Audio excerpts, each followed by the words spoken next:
Pues comenzamos con la Parashá Naso. Nuevamente, esta Parashá continúa con el tema de los censos, que lo vimos en la Parashá de la semana pasada, llamada Bemidbar, que es muy mal traducida al español como números o el libro de números. Es una traducción pésima, horrible, que no tiene nada que ver con el significado de la palabra, ¿no? Es como si Claudia se llama Claudia y yo le digo Cortina. O sea, no tiene nada que ver con su nombre original. ¿Qué tiene que ver la expresión de en el desierto con números? Simplemente, pues la teología de la traducción, como vio que había muchas cifras y muchos números, pues decidieron ponerle números sin ninguna relación con el contexto de la Torah. Y llama la atención que en la parashá de la semana pasada, espero la hayan estudiado, no se hacía en la parashá anterior el censo de los levitas. Y explicamos por qué Akadosh Baruj Hu, por qué el Creador va a hacer un censo a nivel bíblico. ¿Qué acaso se le olvidó al Creador, Hasbe Shalom, cuántas almas había en Israel? Se le habrá olvidado. Si está escrito que mantiene cuenta hasta de la más pequeña hierba, hasta de la más pequeña hojita de un árbol, el Creador sabe todo lo que hay en la creación. ¿Cómo entonces no hace un censo de los levitas? Y entonces explicamos en la parashá de la semana pasada que es que las mujeres, las cuales tampoco la censa, y los levitas tampoco lo censa, nos damos cuenta que las mujeres no participaron en el becerro de oro, y los levitas tampoco. Por lo tanto, en este primer censo de Bemidbar, Akadosh Baruj Hu quiere ver, no quiere contar a las personas. Ojo con lo que les voy a decir. Yo he escuchado una expresión muy bonita, muy romántica, que dice, Dios está conmigo. ¿No? Muchas personas así lo dicen. Pero aquí no es que esté contando a las personas. No, quiere saber con quién realmente cuenta. Que eso es otra cosa. Una cosa es que yo pueda contar a los que están en la pantalla y otra cosa es con quién realmente cuento en caso de que queramos hacer una labor de verdad importante. Ahí es donde se ve el carácter espiritual de la persona. Y en esta parashá me llama la atención que lo primero que le dice es, haz un censo de la tribu de Gershón, que Gershón, para que lo sepan, era uno de los hijos de Moshe, de Merari y de Kehat. Hombre, los tres eran parte de los levitas. Las tres familias eran de los levitas. Entonces, ¿por qué primero no busca ese conteo? Y en esta parashá dice, sí quiero revisar cuántos hay de los levitas. Y esa es una muy buena pregunta. Y es que muchas personas dicen, no, yo estudio los secretos del cielo. Yo también soy amigo del Creador, como los levitas. El Creador y yo siempre estamos juntos.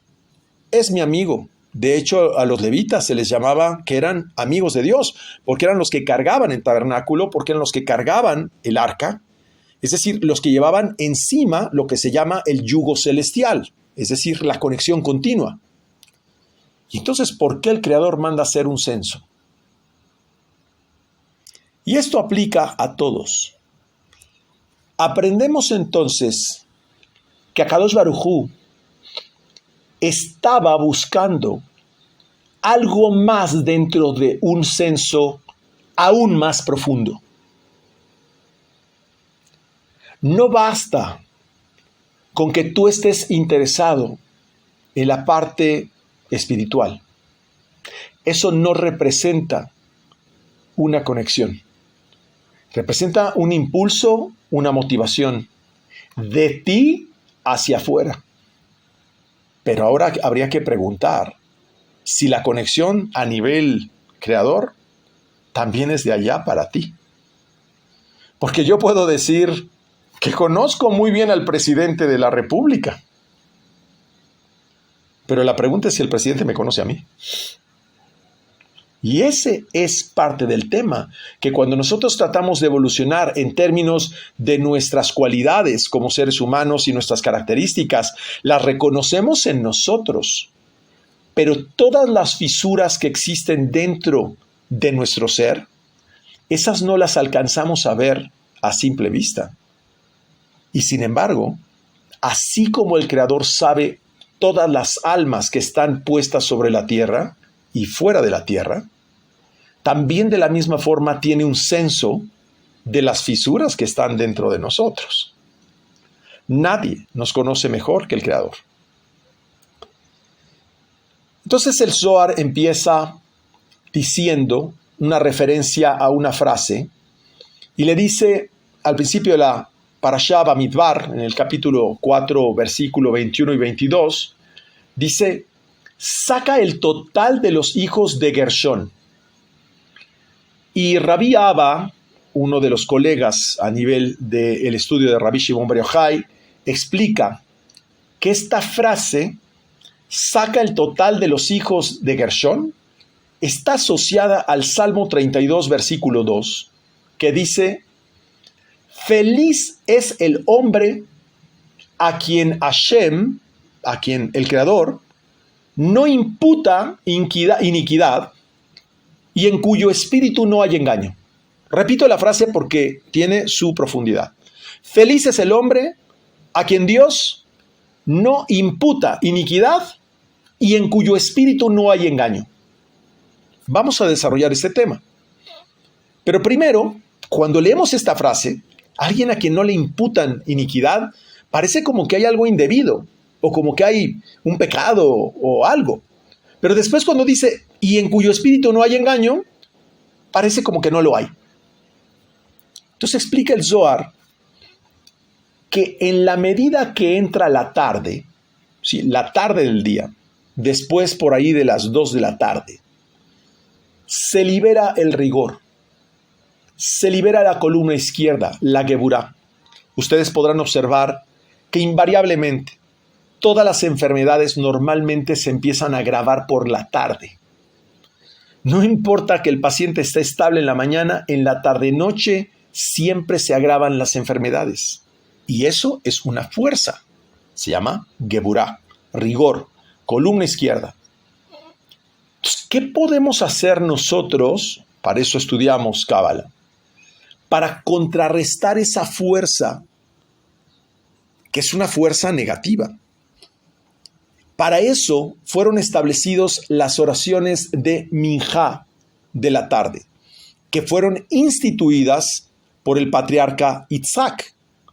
Isaac, la sefirá, la fuerza que está asociada con Isaac, es Geburá. Y para los que tienen menos tiempo, Geburá tiene la misma gematría, el mismo valor numérico de la palabra Atevá, que es naturaleza. La naturaleza porque corresponde al nombre Elohim. Elohim y Ateva tienen la misma gematría. Quiere decir que la sefirá asociada con Isaac es Geburá.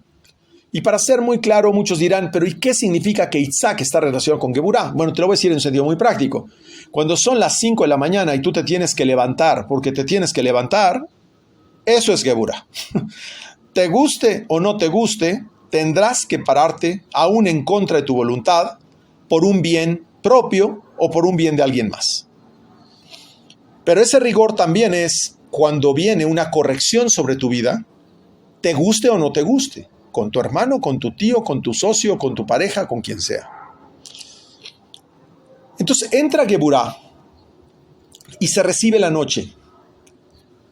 La noche es Malhut y representa puro rigor. Ya sabemos que Malhut es el mundo físico, es puro rigor. La sefirá del rey David es Malhut, por eso era la metáfora de pura guerra. Y este rigor se extiende, empieza la noche y se extiende hasta la mitad de la noche. Cuando hablamos en Kabbalah de la mitad de la noche, este es un concepto muy importante, no son las 12 de la noche. La mitad de la noche se constituye exactamente en la mitad del horario entre que se mete el sol y sale el sol. Esa es la mitad de la noche. Es decir, cuando se empieza a ver luz de día y cuando ya no hay luz de día, la mitad es la noche. Por ahí, practicidad más o menos es alrededor de las 3 de la mañana. Esta Geburá, este rigor, se extiende hasta por ahí de las 3 de la mañana y justamente se dice que esas fuerzas negativas son liberadas hasta ese momento y ya explicamos en la parashá anterior que todo ser humano al dormir experimenta una forma de la muerte. Lo dice la parashá Bamidbar, que experimentamos una sexta parte de la muerte. ¿Por qué? Porque quedamos solamente conectados en el nivel del nefesh, que es el alma primaria, pero prácticamente todo el resto de la sefirot, toda la parte del sistema emocional del ser humano cuando está dormido, no tenemos conexión alguna con él. Queda completamente desconectado, como si estuviera muerto, solamente queda vivo en sus signos vitales elementales. Entonces el resto es como si estuviera muerto. Y en el momento en que viene la mitad de la noche, se dice que se expande una fragancia o un perfume de donde viene una gran clemencia. Por supuesto, es una metáfora. Es decir, es como algo muy agradable. Y esto es llamado en el Zohar Jochma de la izquierda. ¿Qué es Jochma de la izquierda? Para los que han visto un árbol de la vida, del lado izquierdo de Jochma se refiere a Bina. Entonces, después de que existe esa conexión hacia Bina a la mitad de la noche, ya lo que tenemos es una gran clemencia. Después, poco a poco, a la mañana, se aproxima la luz solar y se empieza a inclinar la balanza hacia Gesed, que es la clemencia. Dice que en la mañana se aproxima a la derecha Gesed y la brasa. Estábamos hablando de una metáfora muy poética. ¿Qué es lo que está diciendo? Hay una unión entre Jochma y Gesed, que es extraordinariamente benévola justo antes del alba. Y quiero darles un tip. Toda oración es escuchada justo antes del alba. Porque ese es el momento de máxima clemencia, que es la unión de día y noche. Ahí, en ese momento, no voy a entrar con más profundidad, es cuando aprovechamos ese momento para levantar las meditaciones y las oraciones más fuertes para efectos de tomar control de nuestro día. ¿Y qué pasa cuando el ser humano prueba ese tipo de muerte mientras está dormido? Bueno, pues el alma se eleva y testifica acerca de todas las actividades de la persona, todo lo que hiciste en el día y cada palabra que fue hablada que no fue de Torah. ¿Dónde? Ojo, cuando la persona está dormida, el alma de la persona se eleva y solo las palabras de Torah son consideradas elevadas y entonces son llevadas frente al rey, que mi maestro aclara que por una investigación de él, cuando el Zohar dice el rey, se refiere a la Sefirá Yesod. Por el contrario, cuando la palabra de la persona es impropia o maliciosa, se registra como vamos a llamarle un cortocircuito de la persona. Es un elemento disonante a nivel del sistema creador que, le llaman pecado, pero en realidad es una fractura. Así cuando las palabras de la persona son elevadas, esas palabras elevadas que hace la persona durante el día, ese es el significado de feliz el hombre a quien Hashem no le imputa iniquidad. Entonces, aquel que tiene palabras puras durante el día, ese es el que es feliz el hombre a quien Hashem no le imputa iniquidad. Es decir, cuando no hay palabras maliciosas, cuando no hay palabras vanas en la persona, ese es el significado en cuyo espíritu no hay engaño. ¿Y por qué habla de un engaño? Porque en realidad, y por ahí les dejé un mensaje, todo aquello que está disasociado con el propósito de nosotros durante nuestra vida es un engaño. Eso es literalmente el ángel de la muerte. Este es el ángel de la muerte. Lo tenemos adherido todos los días. Toda palabra que tú dediques durante el día a algo que no es el estudio de tu propia esencia y tu sentido de fusión, de reconexión, de reentendimiento con el Creador, es un engaño a ti mismo. Por lo tanto, aquel que normalmente todavía se siente muy satisfecho en términos de estar trabajando cosas y haciendo cosas de negocios y demás, es porque todavía está muy, muy aferrado a los temas carnales, los temas de materialidad. Una parte, ¿no? El otro día quiero confesar, ¿no?, que hice una expresión indebida en una oración y le decía al Creador, como le digo, por favor, siempre provéeme de trabajo y de cosas que me permitan seguir haciendo mi estudio. Y después dije en la torre, me equivoqué. Dije, no, perdón, regresemos al cassette. No me des trabajo y no me des cosas, solamente permíteme hacer mi estudio.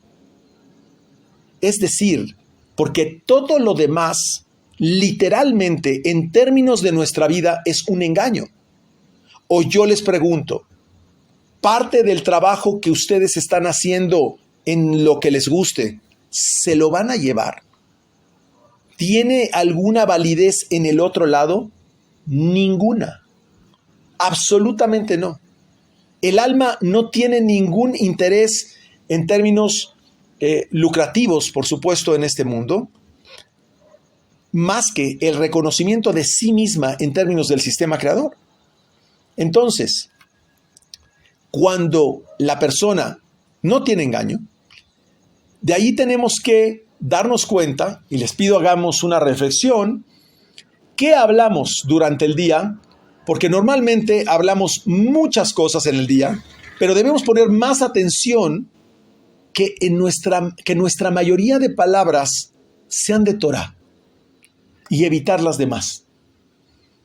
Nuestras palabras deben de estar orientadas a enfocar la unión entre el rey, que es Yesod, y les repito, es el Sod de la Yud, con el rocío, que es Binah.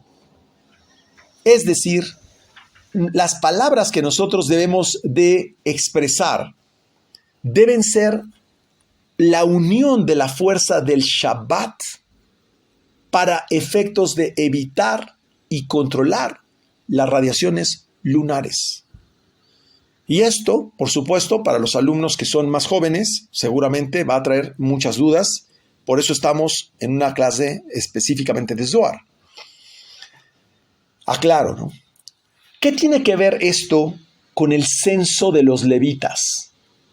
¿Por qué pareciera que empieza el Zohar relacionándose con este tema de los censos? Porque dice el Zohar que la palabra Geburah es llamado levita.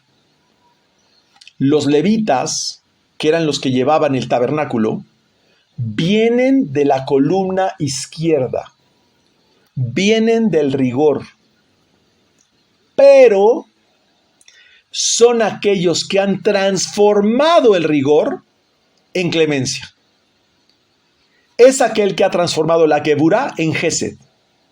Y esa es la función del cabalista, que se despierta de madrugada y transforma el rigor en clemencia. Mientras que todo el mundo está experimentando una sexta parte de su muerte, habemos unos poquitos que estamos disfrutando de las delicias de la conexión con una fuerza infinita. Esa es la diferencia. Ahora bien, ese cabalista transforma el rigor de la noche en Gesed con su estudio hasta el amanecer. Y miren qué bonita expresión. Dice que el levita debe tocar música cuando lleva ese tabernáculo. Efectivamente, es la música que se escucha de los que estudian Torah por la noche, porque la palabra shir, que se traduce como cántico, por ejemplo, shir hashirim es el cantar de los cantares, pero en realidad no significa el cantar de los cantares, significa el secreto de los secretos. Eso es lo que significa. La palabra shir es secreto y la palabra shirah es canción. Lo que explica el Zohar dice, ese es como un sacerdote, porque el sacerdote justamente ¿qué hacía? Transformaba el rigor en Gesed. Y menciona, ese sacerdote, ese es un rey. Ojo, lo dice con minúsculas, no está comparándolo a el Creador, lo dice con minúsculas. Es decir, ese que transforma el rigor en Gesed tiene poder sobre las criaturas vivientes que están en Yetzirah. Se refiere al mundo de las fuerzas angélicas. Como tiene ese poder, por eso todos los malos decretos son cancelados en su vida. Por lo tanto, aquella persona que recibe mucho rigor en su vida, la respuesta es, párate de madrugada, estudia los secretos, transforma tus cualidades, transforma tu personalidad, trabaja en esta conexión y vas a ver cómo el reflejo de lo que está en tu interior empieza a transformarse en tu exterior. Pero además, dentro de esta expresión de shir secreto, también dice que el primogénito de un toro es llamado shoró y es casi idéntico a shirah, que dijimos es canción. Y sabemos que el toro se refiere a una fuerza negativa. El toro lo relaciona el Zohar con Sameh Mem, S-A-M-A-E-L, que es cualquier cosa que te aleja de la Torah. Tu trabajo, tus hijos, tu casa, tu enfermedad, lo que sea. O sea, finalmente es una fuerza que te aleja del conocimiento de la fuerza creadora. Ese que precisamente pone shirah, música, transforma esa fuerza negativa en una fuerza positiva a través del estudio por la noche. A ver si están entendiendo. Entonces, ¿por qué está haciendo el censo de los levitas? Para ver quién realmente no solamente estudia los secretos, no solamente para ver quién hace oración, no para ver quién hace Shabbat, sino para ver quién de verdad transforma el rigor en clemencia. Ahí vamos a ver quién está dentro del conteo del Creador. Por eso está preguntándonos a todos los que estamos en esta clase. Ya no está hablando en el conteo a las naciones. No, se está refiriendo a los cercanos, a los que llevaban el tabernáculo. Y dice que amanece con las oraciones normalmente de Selijot. Y las Selijot son una serie de canciones que normalmente se dicen en el mes de Elul, se dicen antes de Rosh Hashanah y de Kippur, y esas Selijot, que viene la palabra Selijá, son como condonaciones, como perdones, como absoluciones que uno busca para efectos de hacer voluntariamente la corrección. Dice que esas Selijot, es decir, esas condonaciones que uno busca, su garganta de aquel que hace esas oraciones es como un violín. Y veamos algo muy interesante, porque esto ojalá despierte en ustedes un poder que no estamos conscientes. Dice que esto es como un violín.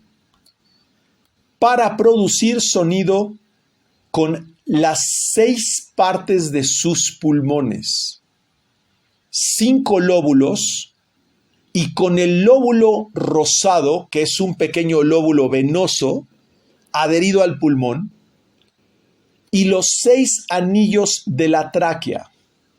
La tráquea tiene 6 anillos. Estos 6 elementos, los 6 anillos, hacen referencia a las 6 sefirot de Zeir Anpin. Y la tráquea baja y conecta hasta cerca del corazón, que es Biná. Así comprendemos que el cabalista y su oración conectan sus palabras a través de Zeir Anpin, su tráquea, con Biná, que es el corazón. ¿Qué estoy diciendo?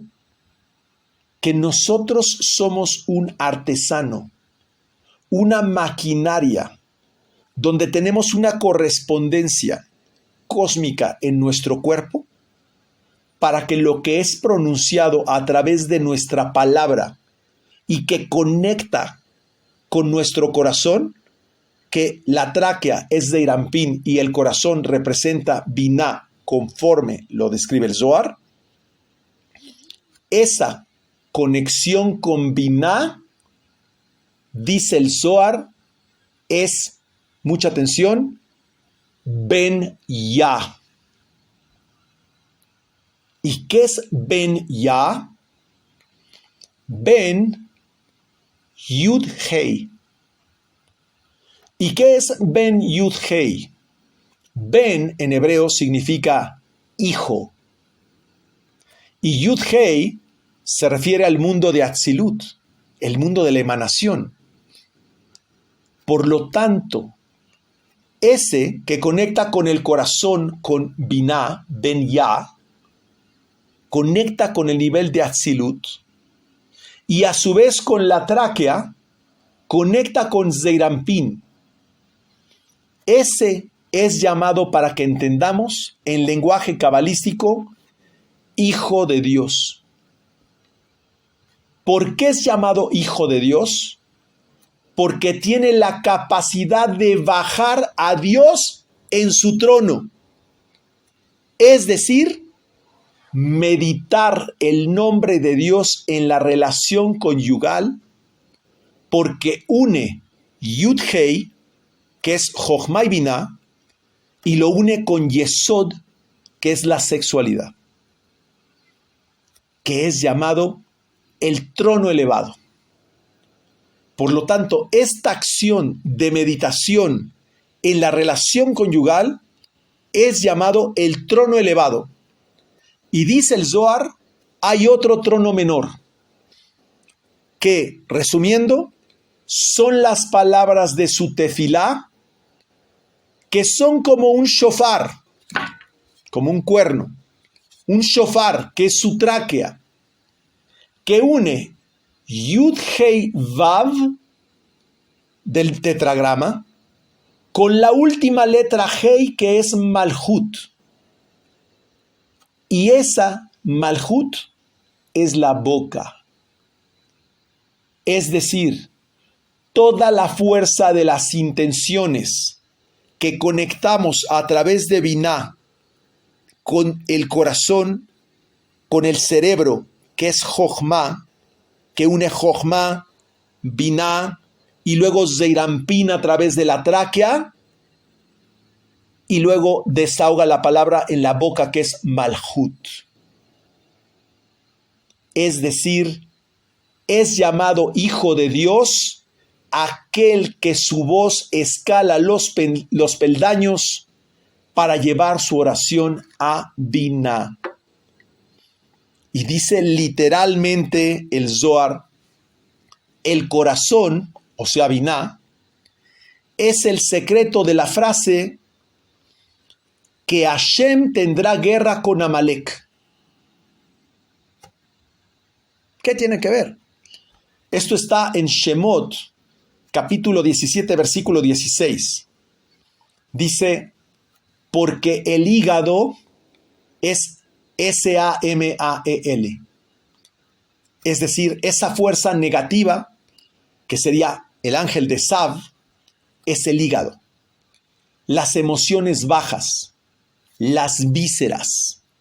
Ahí cuando nos entra la duda, que es la misma gematria de Amalek, cuando entra la duda en nosotros, ya no está concentrado el corazón con la tráquea para llevarlo a Malhut, sino que la fuerza se divide hacia la parte baja del cuerpo, que son las vísceras, y esa energía es absorbida, materializada por Samech Mem.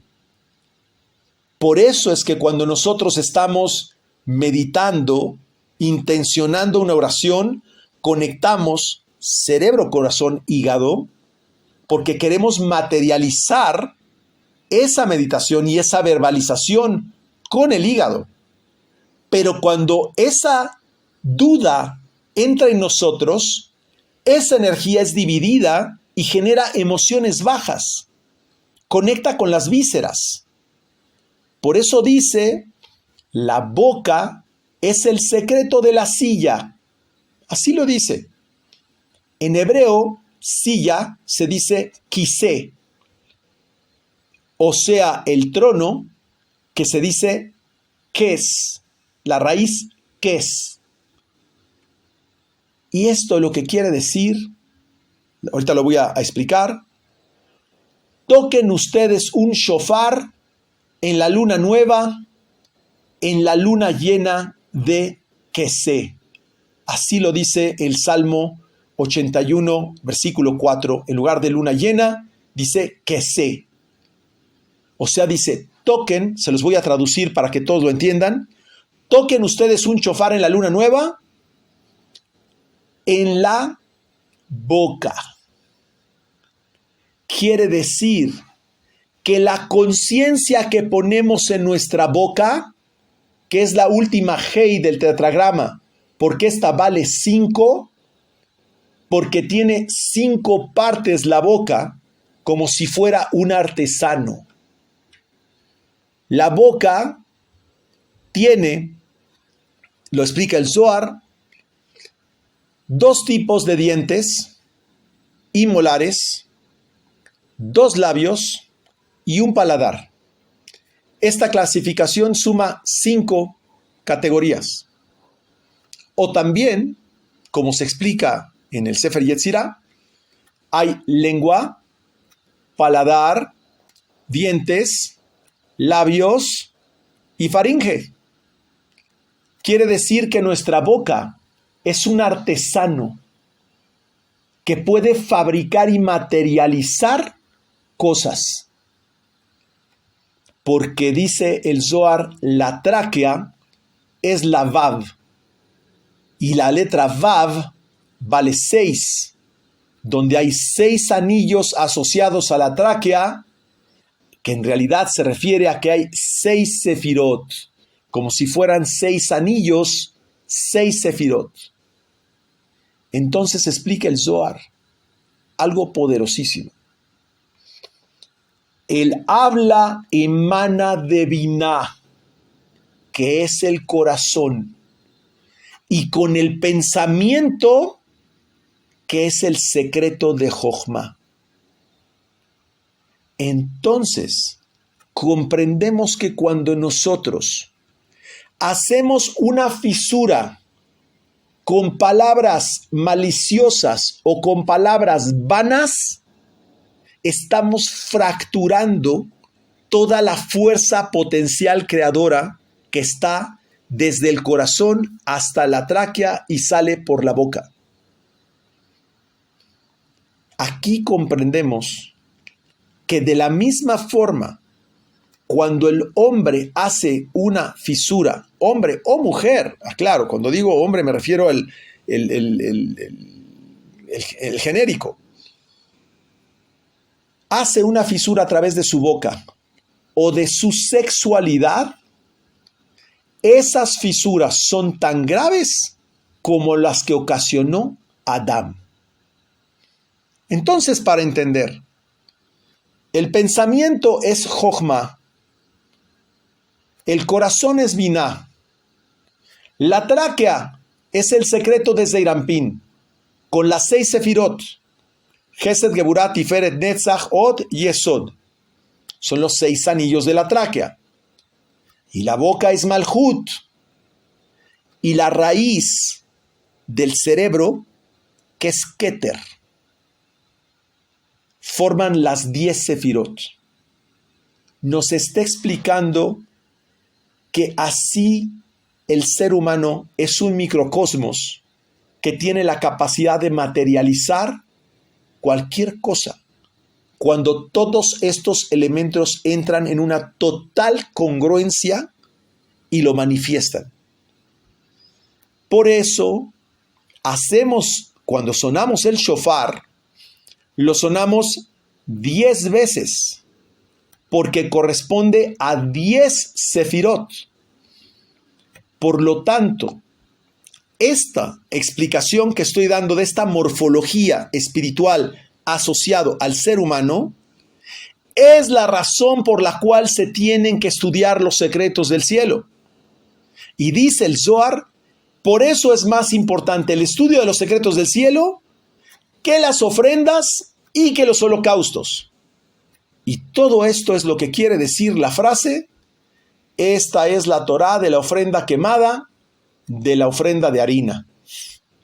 Eso es lo que quiere decir esa frase que está en Vayikra, capítulo 7, versículo 37.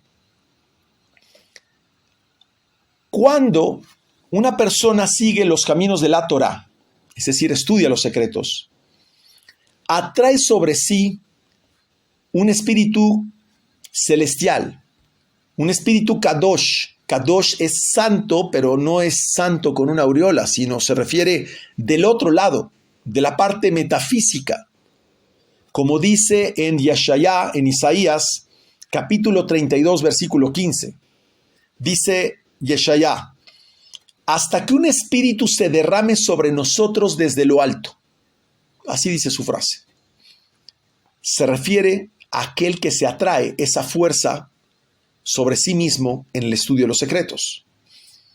Pero cuando una persona se desvía de sus caminos de la Torá, atrae sobre sí un espíritu del otro lado,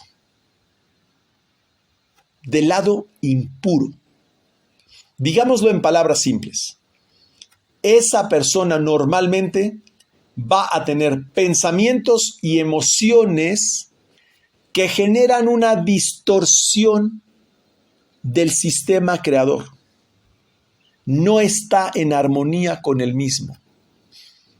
Y quiero dar aquí un paréntesis, una explicación. Si nosotros somos una réplica del sistema creador, quiere decir que todas las emociones que nosotros reflejamos, cuando están disonantes del sistema creador, nos representan como si tuviéramos un obstáculo. Cuando nuestras emociones o acciones son armoniosas con esta matriz divina, entonces sentimos que las cosas caminan en el sentido correcto.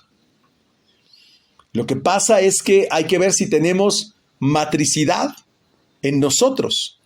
Y de eso es de lo que está hablando. No basta simplemente tener el conocimiento, sino hay que entender si nosotros estamos siendo armoniosos de acuerdo a todas las condiciones de esta matriz divina, que es una inteligencia extraordinaria, y saber si nuestra inteligencia está disonante o armoniosa con esa inteligencia.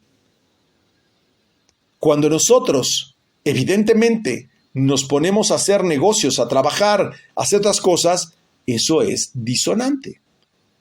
Finalmente vas a pagar el precio en alguna forma. Entonces, cuando la persona se desvía en su camino, atrae sobre sí un espíritu del otro lado. Este es el ejemplo que existe más interesante en la Torá, que es el caso de Yitro.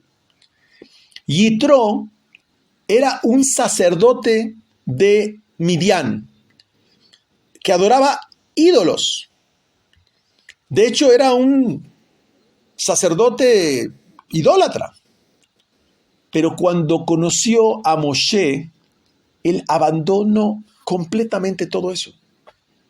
Yitro era el suegro de Moshe y corrigió completamente su camino.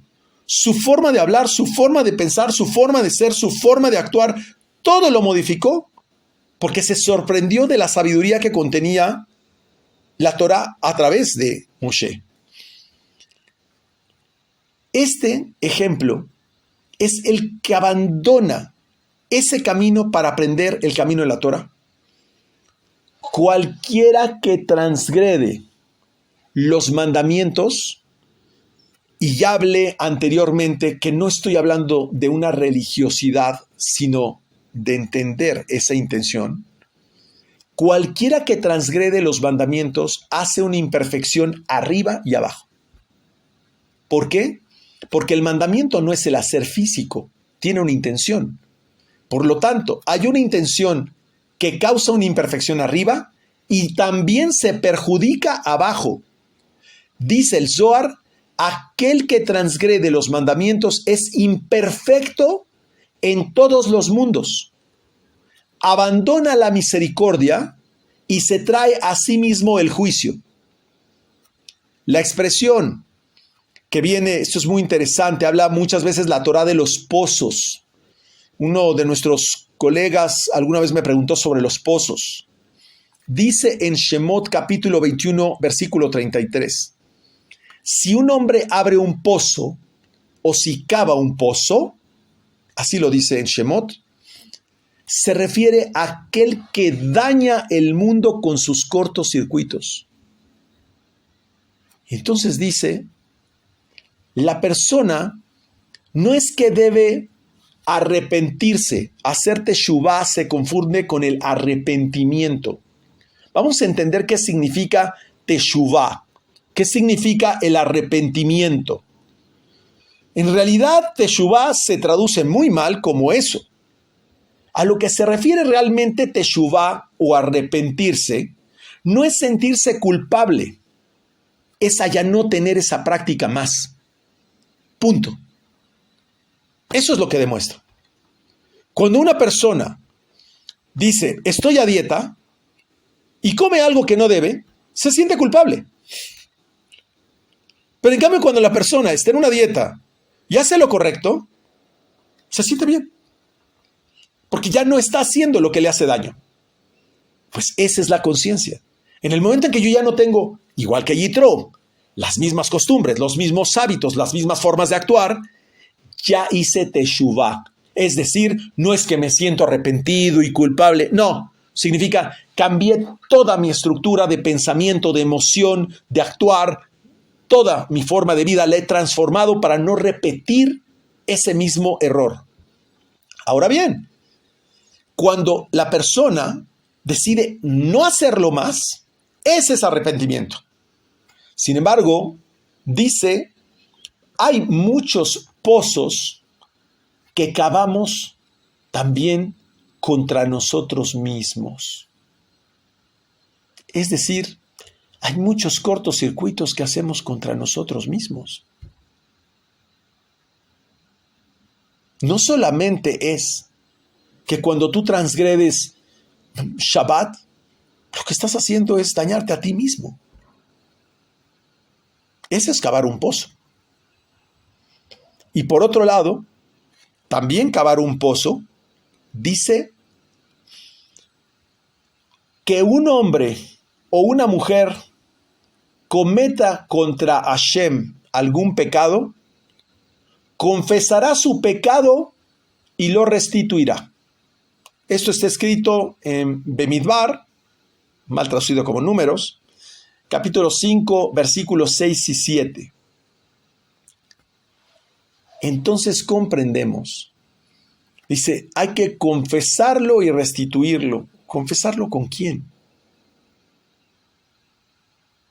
Con nosotros mismos. Es decir, el uso de la palabra en el reconocimiento de uno mismo es lo que causa un cambio en términos de la actitud. ¿Qué pasa con un alcohólico? Te dice, yo no tomo, yo no soy alcohólico. El drogadicto te dice, yo no soy drogadicto, cuando quiera yo lo dejo. ¿Por qué? Porque no es capaz de reconocerlo. No se reconoce a sí mismo. Entonces comprendemos que conforme al Zohar, arrepentimiento no implica culpabilidad. Arrepentimiento implica un regreso. Regreso. Es decir, como si pudiera yo eliminar el tiempo y regresar y hacerlo correctamente. Porque Teshuvah, y esta es la definición maestra de Teshuvah, Teshuvah es Tashuv Hei, regresar a la Hei, es decir, debemos de regresar a la Hei de Binah, que es Shabbat, y ahí hacer un conteo, ahí tenemos que hacer un censo de los levitas, tenemos que hacer un censo del que está pegado al Creador, de lo que queremos regresar a un estado que no genera ese daño, ya sea contra otros o contra uno mismo. En el Shabbat restauramos todo en la relación conyugal. Y aquí viene algo importantísimo. Hay una definición de lo que es un rasha, un malvado. ¿Qué es un rasha? Bueno, vamos a explicar. En la relación conyugal, en la relación sexual, no hay puntos intermedios. El Zohar no habla de cariño o de ternura. No. O traes almas de Caín o traes almas de Abel. Lo que se llama cortocircuito o pecado es traer almas de Caín, que es Teshuvah. Eso es traer almas de Hebel o de Abel. Entonces, traer almas de Caín es un rasha, es un malvado. ¿Por qué estamos hablando de esta diferencia? Una son traer almas que conectan del lado derecho con el deseo de dar, y la otra es traer almas con el deseo de recibir. Y entonces les pregunto, queridos, ¿de qué está lleno el mundo? ¿De almas con deseo de dar o de almas con deseo de recibir? Y entonces les pregunto, ¿cómo es la relación sexual de los 7,000 millones de habitantes que hay en la Tierra? ¿Con el deseo de dar o con el deseo de recibir? Y ahí está la respuesta. Estamos inundados de almas de Caín, de una infección que lleva a este ser humano a solamente querer recibir, porque explicamos en la clase pasada de Bereshit, es un ser minusválido cerebralmente. Es un ser disválido que ahora piensa que todo su placer es el cuerpo, es lo que ve, es lo que toca, es lo que come, es lo que escucha. Ese es su máximo placer. No tiene placer espiritual. Y es que cuando una persona despierta el sentido espiritual, se los puedo expresar por propia experiencia, es equivalente a un orgasmo por 1000 veces. Es decir, es una experiencia el poder despertar la conciencia espiritual y volver a reconectar con el todo. Para reconectar con esa esencia es un placer inexpresable, incomparable. Pero como este ser es minusválido y piensa que la relación sexual es básicamente para recibir placer, porque no tiene otro placer en su vida mayor, ¿sí? De ahí que, por ejemplo, un artista, ¿no? Patricia seguramente debe poder constatar esto, tiene otro tipo de placeres el artista, donde justamente esta capacidad de crear una pieza musical, una escultura, un cuadro, una figura, esa capacidad creadora es un placer superior a todos los placeres carnales. Precisamente por eso es que en general el artista, en general el músico, el artista, tiende a ser muy devaluado en el mundo. Y está muy devaluado en el mundo porque está inundado de cainitas, que lo único que le interesa es placer. Mira, yo quiero ver un cuadro o una escultura espectacular. Quiero una escultura que me haga vibrar. O sea, no quieres una escultura que te haga conectar contigo mismo.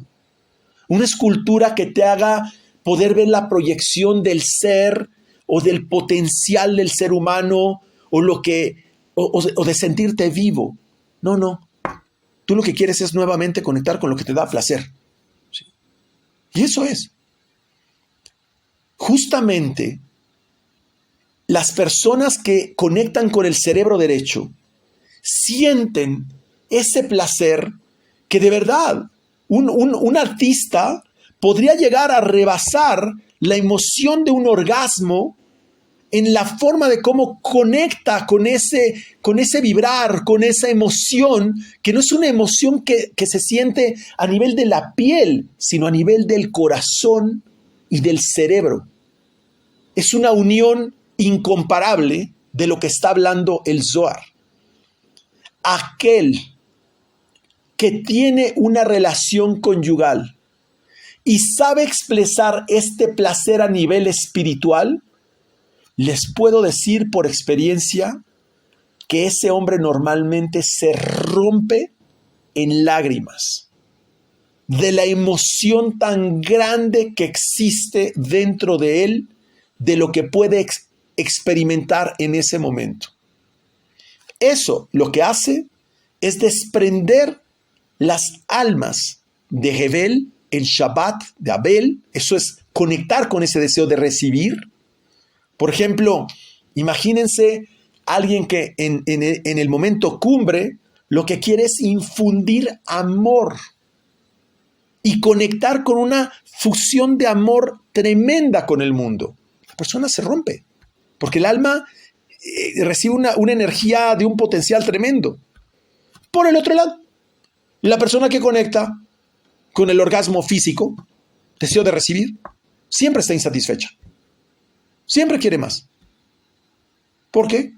Porque no le es suficiente nada. A mí mi maestro me lo explicó hace muchos años. Me dice, la Torá te rebasa a los negocios. La verdad es que yo siento mucho placer cuando hago un negocio que me sale bien, me siento increíble, extraordinario, poderoso, empoderado de lograr cosas. Cuando te das cuenta, es que estás inmerso en una sabiduría de tal magnitud que eso es nada. Eso es irrelevante. Por eso es que después, ahora van a comprender las palabras anteriores, donde después con el tiempo dices, ya no quiero eso. Lo que quiero es que todas esas cosas se produzcan de tal manera que yo pueda seguir sintiendo ese placer de conectar con esa sabiduría que me regresa a la esencia de mí mismo con el Creador. Y yo pregunto, ¿qué religión es esa? La religión de la Teshuvá, del regreso a Biná. La religión de reconectar el corazón con el potencial de ser humano en su poder creador, posiblemente. Todas estas cosas precisamente afectan al ser humano cuando conecta y trae almas en Shabbat. Y aprendemos que entonces Teshuvá en resumen es traer o almas de Caín o almas de Abel. ¿Por qué es fundamental esto? Porque la persona que trae almas de Caín se atrae juicio. Es decir, aquel, por ejemplo, ya no lo quiero ni mencionar, pero que está en la promiscuidad, ¿sí? Se trae un juicio tremendo. Y dice el Zohar, ese juicio no desaparece hasta que se haya realizado. Es decir, una vez que inicia el juicio, no desaparece hasta que concluye. Y así dice esta frase de la Torá. Creo, si no me equivoco, estaba en la parashá de Jukotai. Y todas estas cosas caigan sobre ti en los días postreros y te vuelves Hashem, tu Elohim, porque Hashem es, y dice la frase, es el misericordioso. No me equivoqué. Dice, es el misericordioso. Es decir, es una unidad de misericordia total. ¿Qué es en días postreros? Dice, es la congregación de Israel. Es Malhut, siendo el mayor ejemplo cuando incluso la persona arriesga su propia vida para hacer una corrección sobre ello, sobre lo que hizo mal. ¿Y qué es arriesgar su propia vida? Es cuando la persona frena su impulso y hace una acción a través de su alma. Trae almas de Biná. No estamos hablando de un sacrificio personal. Eso no existe dentro del judaísmo ni dentro de la cábala. Es hacer una acción a través de su alma, es proponer con toda la fuerza de mi alma para hacer una corrección de mí mismo. Eso es arriesgar mi propia vida. ¿Por qué? Porque estoy cambiando una vida que tenía por una nueva vida que conecta con mi alma y ahora traigo almas de Biná. Es decir, cuando la persona hace la corrección del corazón, como si entregara su propia vida por ello. La Teshuvá muchas veces implica, según el Zohar, una confesión verbal. Ese es el significado secreto de toma contigo palabras y vuélvete a Hashem, a Dios. Y dile, de modo que ofreceremos las palabras de nuestros labios en vez de becerros. Así lo dice. Eso es lo que hacemos cuando verbalizamos el bidui. Es una acción que sustituye los sacrificios del templo y cancela el rigor. Y lo voy a explicar de una forma muy breve. Cuando nosotros terminamos usualmente la Amidá, voy a dar una referencia, a ver si lo encuentro rápido. Cuando nosotros terminamos la Amidá, viene una parte que dice Tajanún. Para los que tienen el Birkat Shlomo, página 81, dice Tajanún, y después viene en la 82 Vidui. Es una confesión. De ahí, algunas religiones adoptaron el hecho de confesarse, pero no tiene nada que ver el proceso de confesión. El Vidui lo que tiene, si lo visualizan, son una serie de palabras que vienen ordenadas en orden alfabético. Lo voy a decir muy brevemente aquí. Dice, Ashabnu, Bagadnu, Gazalnu, Divano, Dofi, Belashon Hara, Evinu, Birshadnu, Zadnu, Hamasnu, Tamalnu, Shekeru, Mirma, etc. Es decir, vienen ordenadas desde la Aleph hasta la Tav. ¿Qué está haciendo el Vidui? Una conexión donde estamos haciendo una confesión de la Aleph a la Tav. Lo que está haciendo el Vidui es poner orden en nuestra vida. Por lo tanto, lo que estamos haciendo es una confesión de la corrección para decir, ya no necesito que me venga rigor para hacerme una corrección en mi vida. Pero dice que tienes que ofrecer tu propia vida.